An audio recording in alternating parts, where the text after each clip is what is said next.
Hey everybody, welcome to today's math lesson. Today's lesson is on evaluating expressions. You should have this in the notes section of your binder, so if you want to grab it, it should say 1-5 at the top right hand corner. So go ahead and grab that if you do have your notebook with you. If you don't have your binder and you don't have these notes, that's okay. Just go ahead and grab some notebook paper or graph paper, whatever you have available, to work through these examples with me, and then you can add it to your binder once you get back to school. Okay, so feel free to pause if things are going too fast, if you're not getting them written down when I am. When you guys are in class, it's easier to kind of judge how fast things are going, but when you're at home, you know, I can't see what's going on, so go ahead and pause anytime you need to, and then continue when you're ready to pick up with me, okay? All right, so let's get started. Today's lesson, again, is evaluating expressions. Evaluating expressions is going to build upon what we practiced last week with order of operations. We're going to incorporate order of operations with evaluating expressions to be able to work out these problems and come up with the final answer. Okay, all right, so let's get started with filling in the blanks here with some definitions. It says, what is an algebraic expression? An expression that contains one or more variables.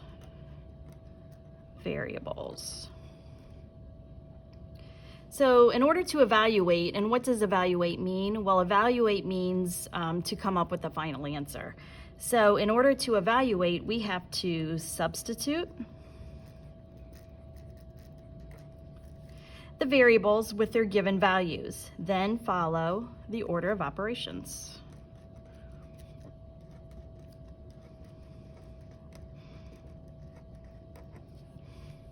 Okay, let you guys fill that in, and we'll get ready to start on our first example.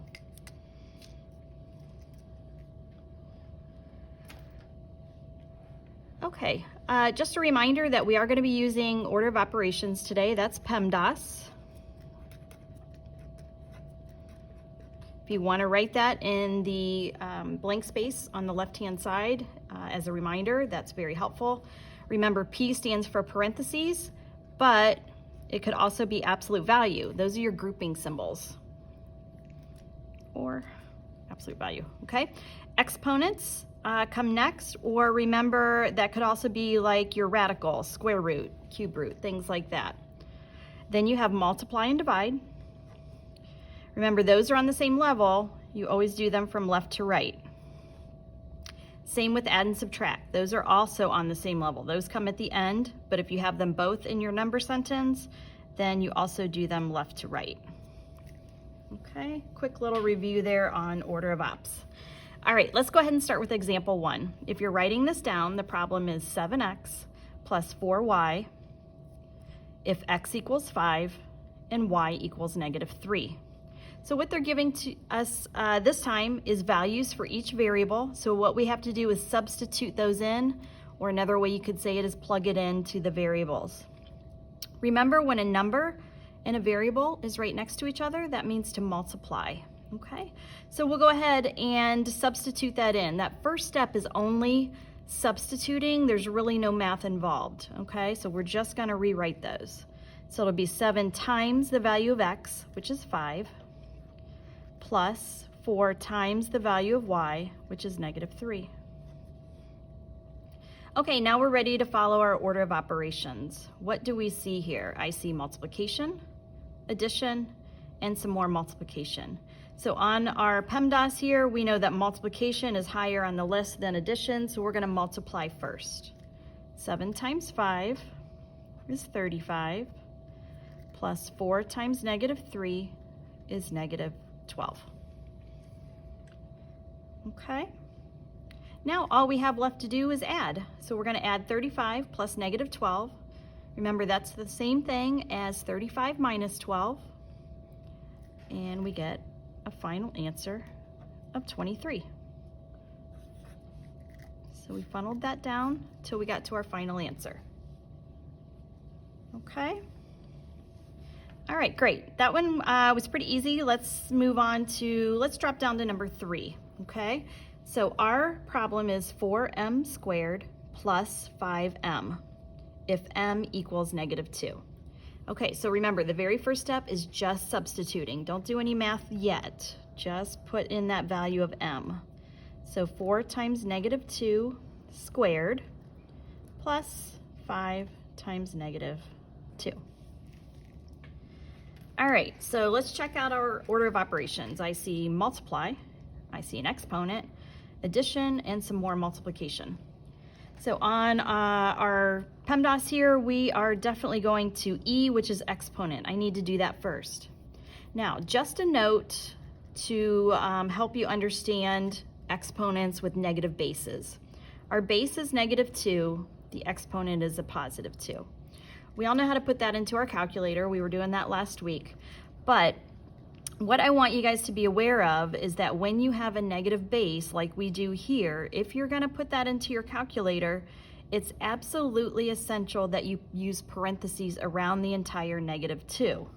So if I bring that onto my screen here, what I put in is parentheses, -2, close parentheses, x squared.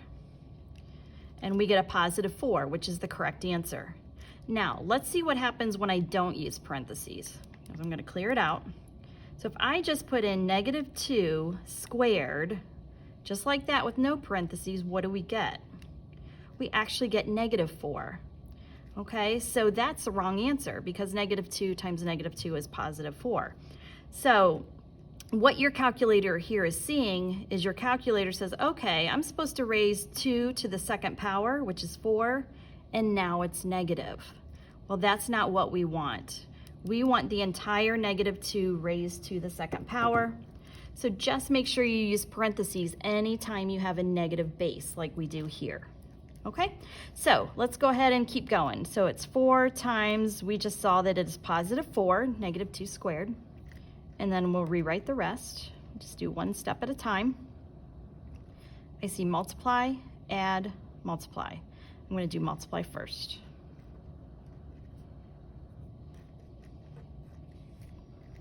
And I get 16 plus -10. 16 plus -10 is the same thing as 16 minus 10, which is a +6. And that's your final answer. Okay? All right, good. Feel free to pause if you need to catch up, but I'm going to move on to our next example. We'll change it up a bit, and how about we go over here to number 6, because we have some absolute value in there, and we've been working with absolute value lately, so it's good to practice that. Very first step is just plugging in our values for the variables. So we have 2 times the absolute value of r minus 3rs if r equals -5 and s equals 4. Okay, so I'm just going to plug those in. 2 times the absolute value of -5 minus 3 times r, which is -5 again, and s, which is 4. Now, we have 3 terms on this one that are being multiplied together because they're all right next to each other. And another thing to note is, how do I know this is 2 times the absolute value of r? Because it's right next to those absolute value bars. It's kind of like parentheses. When a number is right next to a parentheses, it means multiply. It's the same with absolute value, so this means multiply as well. Okay, so let's start order of operations. I know that absolute value is right up here at the top, so I'm going to do that first. Remember, absolute value can never be negative. So we know that that -5 becomes a +5, and then I rewrite the rest.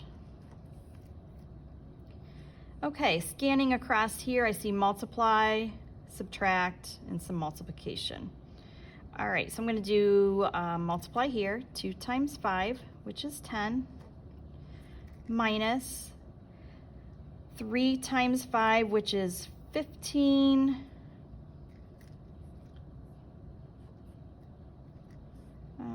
I'm sorry, I forgot a negative there, my fault. -5, you gotta fix that. So that's a -15 times 4. Okay, make sure you get that. That's a negative 5, which makes it a negative 15. Okay, all better. All right, so now I have a multiplication here, so I'm going to do 10 minus negative 60. You can put that into your calculator if you need to. Negative 15 times 4 is a negative 60. And I'm running out of room here at the bottom, so I'm going to go to the side.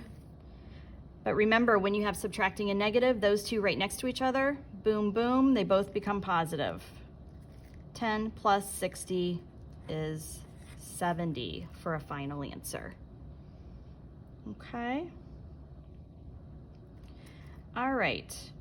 What I want you guys to do here is stop the video, and I want you to try number 7 on your own. Okay, stop the video here, try number 7, and then I'll work it out for you, and you can see if you got the right answer. Okay, go ahead and pause. All right, so if you worked it out, you should get an answer of 55. Did you get 55? I bet you got 55. I will work it out real quick. Nothing too long here, so you can see what we did. So I'm just going to plug in first. Negative 4 minus 1 squared, 2 times 1 minus 7 times negative 4. Okay, I'm going to do parentheses first.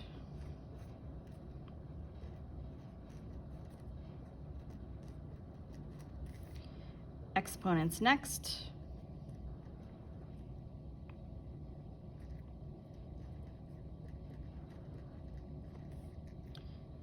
Multiplication next.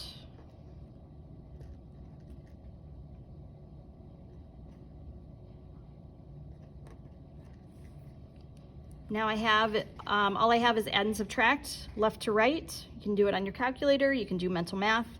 But we have 25 plus 2 is 27. Subtracting a negative is like adding a positive. So I'm actually going to be adding 28. 27 plus 28 is a total of 55. And like I said, I hope you got 55.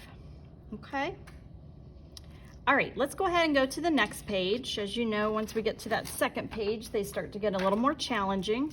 I think I'll switch up colors here. And let's go with green. Okay, so let's see. If I were in class, I'd ask you which one you wanted to do, but we're not in class together. So how about we go straight to our fraction bar problems? Remember fraction bar problems?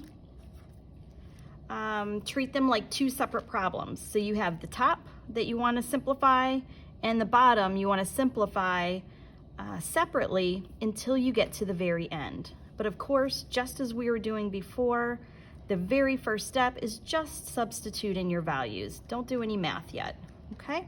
So we'll go ahead and do that. 2 times A, which is 3, and B, which is 12, over 7 times B, which is 12, minus A, oops, not A, I want 3 in there, oops, go away, 3 squared times B, which is 12. Those are all right next to each other, A squared B. So after we square A, we're going to multiply it by B, okay, because that's all one term put together. Okay, let's extend that fraction bar, and we'll start to simplify. On the top, all we have is multiplication, so we can go ahead and simplify that all at the same time. I'm just going to turn something here. Sorry if my arm is in your way. Okay, so what we have here is 2 times 3, which is 6, times 12, which is 72. I'm just going to do all that at once since it's just multiplying. But on the bottom, it's a little trickier. I see multiplication, subtraction, exponents, and more multiplication. So I'm going to go ahead and do my exponent first. My multiplication isn't going to affect anything else, I'm going to go ahead and do that as well. So 7 times 12, if you need to put that into your calculator just to double check, but 7 times 12 is 84,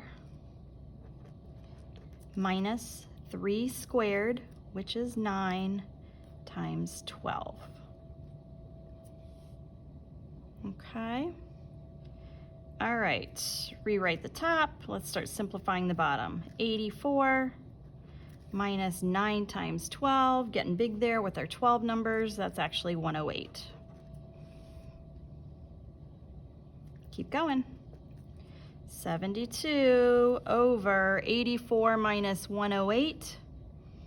Do that on your calculator if you need to, but you actually should end up with negative 24. And the last step of these fraction bar problems is to always divide. Numerator divided by denominator. 72 divided by negative 24 will give you a negative 3. Okay. All right, you guys are doing great. Let's see. How about we do one more example together? I think that should be enough examples for you, hopefully. Because really what we're doing is the same exact thing every time. We're just plugging in those values, but then those order of operations. So it's kind of like we're practicing order of operations just as much as anything else, which is what we did last week, okay? All right, how about we go down to 14? And again, it's a fraction bar problem, but there's a lot of stuff going on here. So the first thing I'm gonna do is just plug in my values, substitute 7 for R and 2 for S. All right, here we go. R squared would be 7 squared. And that's being multiplied by S squared, so that's 2 squared. Minus 22. All right, on the bottom we have R squared again, which is 7 squared, minus parentheses. We got parentheses here. S to the third, which would be 2 cubed, plus 5 times R, which is 7. Look at all those parentheses we got going there. But remember that 5 times 7 is not really parentheses, it's just multiplication. Don't use an X here. You know, now that we're in pre-algebra, we don't use X's for multiplication anymore because we use X's as variables. So you can either use the dot if you like the dot, or parentheses. I tend to use parentheses more. But as you can see, it's like a little parentheses inside a bigger one. All right, so we got a lot going on there. Let's start to simplify what we have on the top. So I'm gonna do exponents first. 7 squared, again, you can use your calculator if you need to. Hopefully you're trying to do this with mental math, which is great. Makes us stronger the more we use it. So 7 squared is like 7 times 7, which is 49, times 2 squared, which is 4, and then we have minus 22. On the bottom, we have parentheses over here. We also have 7 squared again. 7 squared is not gonna interfere with our parentheses, so I'm gonna go ahead and save a little bit of time and do that. 7 squared is 49 again. And then in parentheses, we have 2 to the third power. Remember, if you're putting that into calculator, you can use your caret button. So put in 2. We don't need parentheses because it's not a negative base, but we do want to use our caret button. So remember, caret is on the left-hand side in the middle. 2 raised to the third power. That's also like saying 2 times 2 times 2, which is 8. Okay, so we have in parentheses 8 plus 5 times 7 is 35. All right, this is a long one. Keep going. Gonna need the calculator on this one because I don't know what 49 times 4 is off the top of my head. It is now 196 minus 22. And then 49, let's do parentheses. 35 plus 8 is 43. Okay, we're almost there. Let's simplify the top and bottom separately. So 196 minus 22 is 174. 49 minus 43 is 6. One more step. I'm going to come down here. Sorry, I'm running out of room. Just divide. Top divided by bottom. 174 divided by 6. 174 divided by 6 gives us 29. 29. Okay. All right, so that's evaluating expressions, the lesson for today. You have quite a few examples to look at, but just remember, it's just a mixture of plugging in the values and following your order of operations.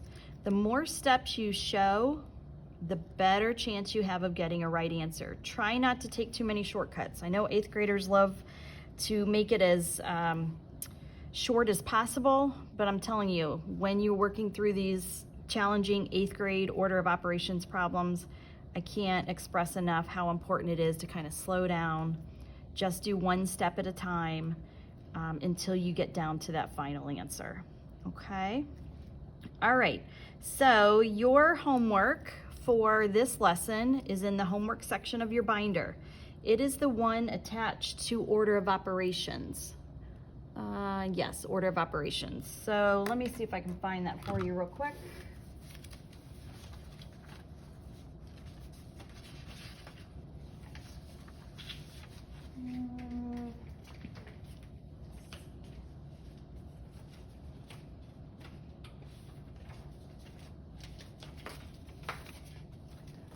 Okay, sorry about that.